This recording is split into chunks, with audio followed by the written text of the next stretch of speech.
ਉਸ ਤੋਂ ਬਾਅਦ ਉਹ ਜੋ ਪ੍ਰੋਸੈਸ ਹੁੰਦਾ ਫਿਰ ਉਹਦੇ ਕਿਸੇ ਨੂੰ ਕੋਸ਼ਿਸ਼ ਕਰ ਲਾਂਗੇ ਕਰਾਓ ਨਾ ਜੀ ਕੋਸ਼ਿਸ਼ ਕੋਈ ਬਿਲਕੁਲ ਕੋਸ਼ਿਸ਼ ਕਰ ਲਾਂਗੇ ਬਿਲਕੁਲ مظاہر علی اکبر نقوی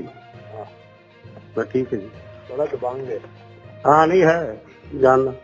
تو مظاہر علی نقوی کے پاس لگوانا ہے ہاں لیکن وہ فائل کر دیا انہوں نے فائل کر دیا سر اب فائل کر دیے جوجا صاحب کو پوچھ لیں وہ کر رہا میں جوڑے صاحب سے معلوم کر کل بھی میری بات ہوئی تھی کل تک جب ہم نے کروایا تھا تو اس وقت ابھی یہ پرابلم نہیں تھی کہ جی بائی الیکشن نہیں ہو سکتے اب تو بائی الیکشن نہیں ہو سکتی تو میں نے آپ سے کہا تھا کہ 4-5 ایم پی ایس کو تو میں ویسے ہی ریزائن کروا دوں گا ٹھیک ہے تاکہ الیکشن کروا دے کہ جب ہم نے کروایا تھا تو اس وقت ابھی یہ پرابلم نہیں تھی کہ جی بائی الیکشن نہیں ہو سکتے اب تو بائی الیکشن نہیں ہو سکتی تو میں نے آپ سے کہا تھا کہ 4-5 ایم پی ایس کو تو میں ویسے ہی ریزائن کروا دوں گا ٹھیک ہے تاکہ تاریخ ہے 13 نومبر کی وقت ہے شام کا اسلام آباد کی فضاؤں میں مکمل طور پر خاموشی چھائی ہوئی ہے 27 ترمیم پر تمام ٹی وی چینلز اپنے پروگرام کر چکے ہیں ٹی وی چینلز بھی کسی نئے سٹوری کی تلاش میں کہ یکا یک اسلام آباد کی فضاؤں میں استعفوں کی گونج اٹھتی ہے کہ اسلام آباد میں 2 استعفے آ گئے ہیں اور استعفے کون سے ہیں جی کہ سپریم کورٹ کے 2 معزز جسٹس صاحبان نے استعفے دے دیے پھر دیکھتے ہی دیکھتے تمام میڈیا چینلز پر خبروں کا بازار گرم ہو جاتا ہے ایسے لگتا ہے کہ 400 خبروں کی ایک منڈی لگ چکی ہے اور سب اس منڈی میں اپنے اپنے حساب سے خبریں بیچ رہے ہیں اب بھائی یہ کچھ پہلی بار ایسا نہیں ہوا پہلے بھی کئی ججز صاحبان کے استعفے آئے ہیں کہ کچھ سال پہلے کی بات ہے کہ سابق جسٹس مظاہر علی اکبر نقوی کا بھی استعفیٰ منظر عام پر آیا تھا اس سے پہلے جسٹس مظاہر علی اکبر نقوی کا ایک آڈیو لیکس بھی سامنے آئے تھے اور اس پر بھی باقاعدہ بھونچال آیا تھا مگر چند دن کی بریکنگ نیوز کے بعد پھر خاموشی چھا گئی تھی اب بھی ایسے ہی لگ رہا ہے کہ استعفوں کا بازار گرم ہوا ہے اور کوئی چینل کہہ رہا ہے کہ ان استعفوں سے ایک بحران پیدا ہو جائے گا کوئی کیا کہہ رہا ہے کوئی کیا کہہ رہا ہے کوئی ضمیر کی آواز قرار دے رہا ہے اب جہاں تک 27 ترمیم کی بات ہے وقت کے ساتھ ساتھ آئین میں ترمیم ہوتی رہتی ہے امریکہ جو کہ دنیا کا سپر پاور ہے خود کو ایک جمہوری ملک کہلاتا ہے اس کے آئین میں بھی وقتاً فوقتاً ترمیم آتی رہتی ہے یہاں پر بھی ترمیم آئی ہے پہلے 26 ترمیم آ چکی ہے اور 18ویں ترمیم تو ایسی ہے جس پر پیپلز پارٹی کا موقف کو وہ ترمیم کو ختم نہیں کر سکتے اب آپ کو معلوم ہونا چاہیے کہ 1973 میں ذوالفقار علی بھٹو کی قیادت میں پاکستان میں یہ متفقہ طور پر آئین منظور کیا گیا اب آئین بنانے والی جماعت خود 18ویں ترمیم لے کر آئی ہے تو اب ایسا کیا ہو گیا ہے کہ اب 27ویں ترمیم پر شور مچایا جا رہا ہے استعفے دیے جا رہے ہیں بنیادی طور پر مسئلہ یہ ہے کہ جسٹس اطہر من اللہ یا جسٹس منصور علی شاہ کے استعفوں کے بارے میں بہت پہلے ہی چہ مگویاں ہو رہی ہیں عام آدمی پچھلے کئی سالوں سے انصاف کی راہ تاک رہا ہے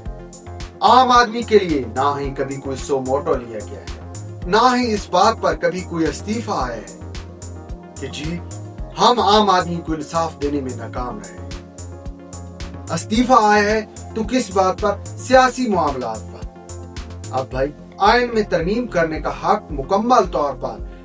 ایوان بالا اور ایوان زیرین کے پاس ہے مطلب قومی اسمبلی اور سینٹ کے پاس یہ اختیار ہے کہ وہ آئین میں ترمیم کر سکتے ہیں لیکن کیا ہے کہ یہاں پر بریکنگ نیوز بننے کے لیے ہر کوئی سیاسی راہ تلاش کرتا ہے سکول میں بیٹھا ہوا ایک ٹیچر اس کا بھی پسندیدہ موضوع سیاست ہے ہسپتال میں بیٹھے ہوئے ایک ڈاکٹر کا بھی پسندیدہ موضوع سیاست ہے وہ سائنس پر وہ طب پر بات نہیں کر رہا وہ سیاست پر بات کر رہا اس طرح ایک سکول ٹیچر بھی نصابی و غیر نصابی سرگرمیوں پر بات کرنے کی بجائے صرف اور صرف سیاست پر گفتگو کر رہا ہوگا یہی معاملہ ایک چائے کے ڈھابہ چلانے والے کا بھی ہے وہ چائے بھی پکا رہا ہوگا اور سیاست پر گفتگو بھی کر رہا ہوگا بحیثیت قوم ہمارے پاس گفتگو کے لیے شاید کوئی اور موضوع نہیں ہے جس کی وجہ سے ہم سیاست پر بات کرتے ہیں. ہاں تو بات کر رہے تھے سپریم کورٹ کی ججز کے استعفے کی، اور جس وقت یہ استعفے آئے ان پر باقاعدہ طور پر سٹوریز ہو رہی ہیں، باقاعدہ طور پر کئی پروگرام ہو رہے ہیں. مطلب ان استعفوں نے خوب ریٹنگ حاصل کر لی ہے، خوب شہرت پائی ہے. اور آج کی وہ نسل جس کو جنریشن زی کہا جاتا ہے، جس کے سر میں دماغ کی بجائے سافٹ ویئر بھرا ہوا ہے، اس جنریشن زی نے جب آنکھ کھولی تو اس وقت جسٹس افتخار چودھری کی تحریک چل رہی تھی. ججز بحالی کی تحریک یا عدلیہ بحالی کی تحریک کا نام دیا گیا تھا. اس تحریک میں وکلاء کے ساتھ ایک عام آدمی بھی شامل ہوا تھا، اس امید پر کہ شاید اب انصاف کا دور آنے والا ہے، انہیں انصاف ملے گا. عدلیہ بحال ہو گئی، عام آدمی کو انصاف نہ ملا، اور جسٹس افتخار چودھری کی بہت سے ایسے فیصلے سامنے آئے جس کا خمیازہ آج تک بھگتا جا رہا ہے. پھر جناب یہ کل کی بات ہے، ثاقب نثار سامنے آیا. ثاقب نثار صاحب کبھی ہاسپٹل چیک کر رہا ہے، کبھی کیا کچھ کر رہا ہے، کبھی ڈیم بنا رہا ہے، لیکن عام آدمی سے انصاف اسی طرح دور رہا جیسا کہ پہلے تھا. لیکن اس معاملے پر کسی نے استعفیٰ نہیں دیا. پھر وہ ایک ٹرکوں والی کہانی چلی. مظاہر علی اکبر نقوی کے جب جسٹس تھا اس پر بھی مکمل طور پر خاموشی رہی،